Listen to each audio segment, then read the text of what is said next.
하나님의 분배 원칙, 하나님의 분배 원칙이라는 제목으로 말씀 나눕니다. 오늘 본문 이제 52절 이후에 보시면 하나님이 가나안 땅 분배 원칙을 소개해 주시고 있습니다.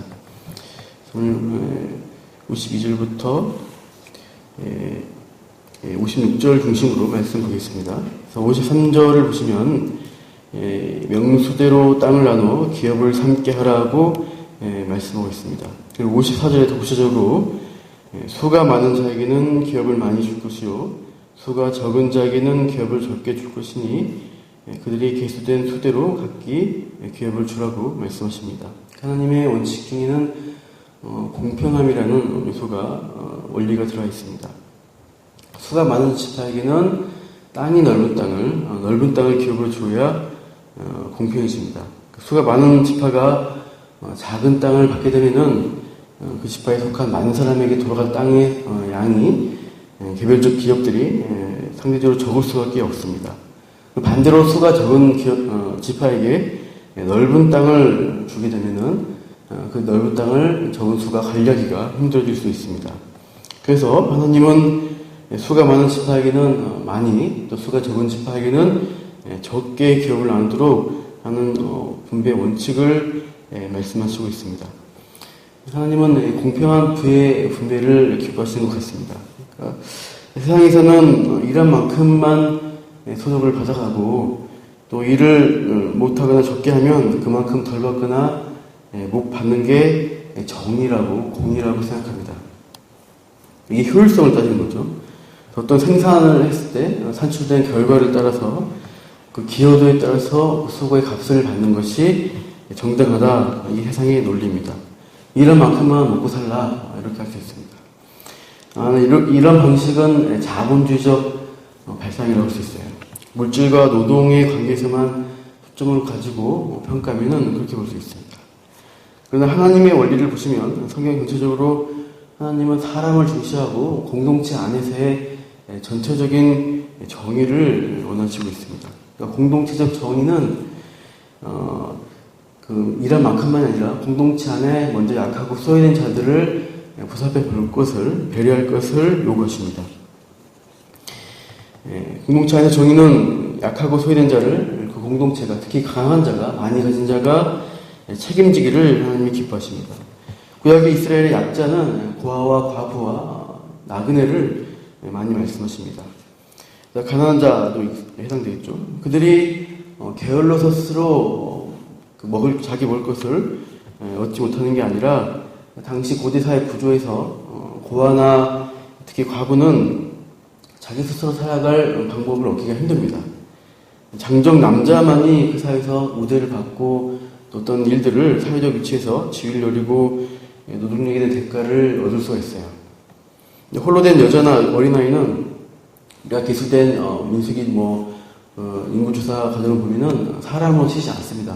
정상적인 사람으로 머리로 치지 않고 그래서 한 사람을 기능으로 사회에서 수행하기가 참 어려운 존재들입니다. 구약에서는 그러한 약자들을 공동체가 배려하고 책임지라고 명령하십니다. 신명기 24장 19절에서 21절에 그 말씀이 있습니다. 제가 한번 읽어드릴게요. 신명기 24장 19절부터입니다. 내가 밭에서 곡식을 벨 때 그 한 뭇을 밭에 잊어버렸거든 다시 가서 가져오지 말고 나그네와 고아와 과부를 위하여 남겨두라. 그리하면 내 하나님 여호와께서 내 손으로 하는 모든 일에 복을 내리시리라. 내가 내 감람나무를 떤 후에 그 가지를 다시 살피지 말고 그 남은 것은 객과 고아와 과부를 위하여 남겨두며 내가 내 포도원의 포도를 딴 후에 그 남은 것은 다시 따지 말고 객과 고아와 과부를 위하여 남겨두라. 이런 명령들이 곳곳에 있습니다. 그러니까 너희들 일한 만큼만 받으라가 아니라 너희들 일하고 남겨두어서 약자를 배려하고 그들이 살 수 있도록 공동체가 책임져야 한다는 이런 말씀들이 많이 곳곳에 율법에 발견이 됩니다. 이게 성경적 공의와 공동체의 정신입니다. 우리가 신약에도 보시면 마태복음 20장에 포도원 비유가 있는 것을 볼 수 있습니다. 아침 6시에 품꾼을 불러오죠. 포도원 주인이. 그리고 또 나가서 9시에도 인력시장 가서 그 그 품꾼을 불러옵니다. 낮 12시, 또 오후 3시, 심지어 오후 5시 품꾼을 불러와서 이제 6시에 모든 하루 일정이 마치게 되죠. 그래서 차례차례 일꾼들을 불러서 1시간 일하든 뭐 12시간 일하든 모두 약속된 품삯인 한 데나리온을 다 주는 장면이 나옵니다. 그러자 아침부터 일찍 일하는 사람들은 불만을 표출합니다. 어떻게 1시간 또 한 2-3시간 일한 저 사람하고 우리를 똑같이 취급할 수 있냐고 원망을 합니다. 그러나 주인은 어떻게 말하나요? 내가 약속한 대로 정당한 하루 품삯을 약속된 걸 주지 않았느냐? 어찌 내가 잘못했느냐? 내가 원하는 대로 했다라고 반문하는 것이죠.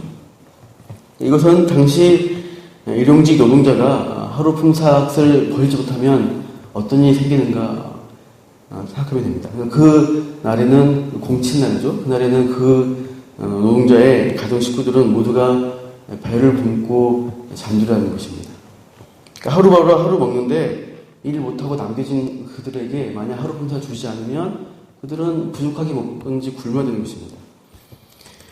그러니까 사람과 생명을 귀중히 여기는 하나님의 원리에서는 그 공동체 원리, 그 포도원 주인처럼 하루 살 수 있는 품삯을 주는 것이 공의입니다. 이것은 하나님의 은혜의 원리가 들어가는 것입니다.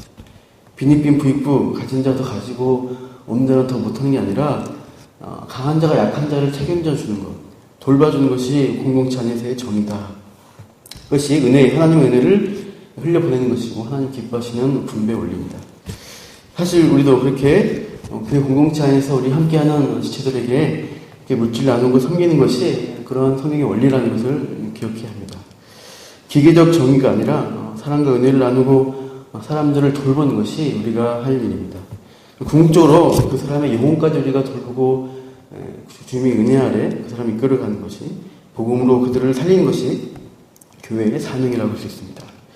이렇게 분배 원리가 있고요. 55절 이후에 보시면 갑자기 또 이렇게 말씀하시죠. 55절에 오직 그 땅을 제일 뽑아 나누어 그들의 조상 지파의 이름을 따라 먹게 하라. 그리고 56절 읽어볼까요? 시작.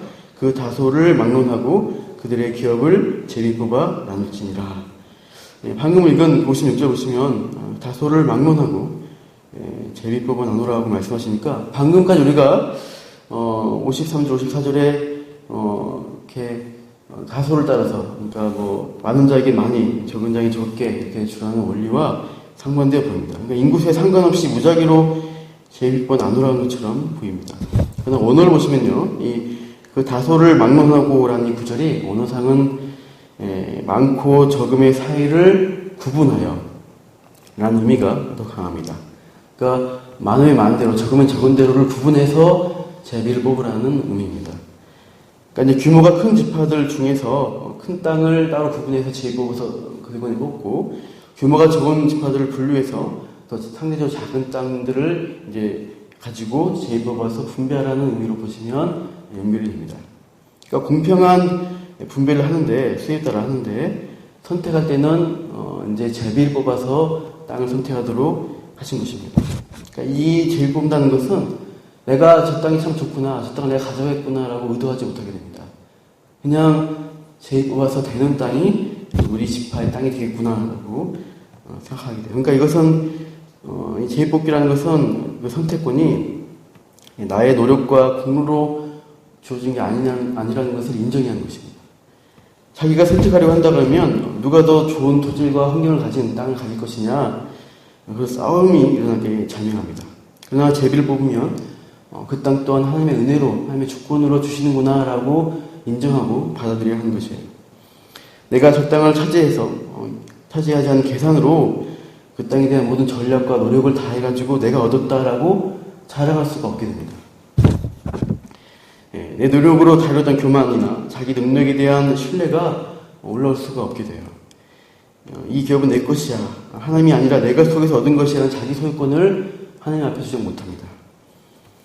하나님은 그 땅이 하나님의 은혜로 주어진 것임을 알기를 원하십니다. 물론 내가 그 땅을 이스라엘 민족의 입장에서 가꾸고 경정하고 수고해서 열매를 얻는 것은 그래야지 얻을 수 있습니다. 그러나 궁극적으로 그 약속의 땅은 하나님이 주시기로 했기 때문에 주어진 것이라는 전제를 가지고 있는 거예요. 하나님이 주시기로 약속했고, 또 이스라엘 민족의 가정이 광야의 기적 같은 삶을 통해서 40년을 지내고 훈련 연단을 받고요. 이제 그 당시 최첨단 문명의 도시국가인 이 가나안을 향해서 나아갔을 때 자신의 힘으로 싸울 수가 없었죠. 이길 수 없었는데 하나님이 땅을 받는 땅을 주시겠다 약속해서 이기게 해주셨습니다. 그렇게 해서 얻게 된 땅이라는 것입니다. 그러니까 하나님의 인도심과 은혜 베푸심을 기억하며 그 땅이 내가 아니라 하나님이 주셨다라는 것을 인정하도록 하신 거예요. 그래서 제1법과 얻는 땅을 볼 때 하나님이 주셨습니다라는 신앙 고백이 있어야 하는 것입니다. 우리도 마찬가지입니다. 우리가 가진 것들, 또 우리가 내가 있는 달란트, 능력, 또 내가 가진 직업, 내 가족, 내 집, 또 나의 재산, 내가 가꾸어서 노력해서 모았다라고 생각할 수 있습니다. 하지만 배후에는 하나님이 그것들을 살아갈 수 있도록, 또 내가 이런저런 어떤 것들을 갖출 수 있도록 하나님의 은혜로 베풀으신 과정들이 분명히 있었던 것이에요. 우리 신앙인은 그것을 압니다. 하나님이 붙들어주셨기 때문에 내가 이렇게 살아왔고 이렇게 앞으로도 살아갈 것이라는 그 하나님의 주권을 우리가 인정해야 합니다. 그럼 우리에게 주어진 것들을, 오늘도 주신 것들을 감사하십시오. 그것을 기뻐하시고 누리시고, 또한 하나님이 공의롭게 분배하시고 원하시는 것들에 대해서 또 우리가 은혜와 사랑으로 베푸면 나누면, 특히 이 복음, 영적인 복들을 오늘도 증거하면서 오늘도 복의 통로로 살아가시는, 또 이렇게 은혜 받은 자로, 은혜 나눈 자로 살아가시는 저 여러분 되기를 간절히 축원합니다. 기도하겠습니다.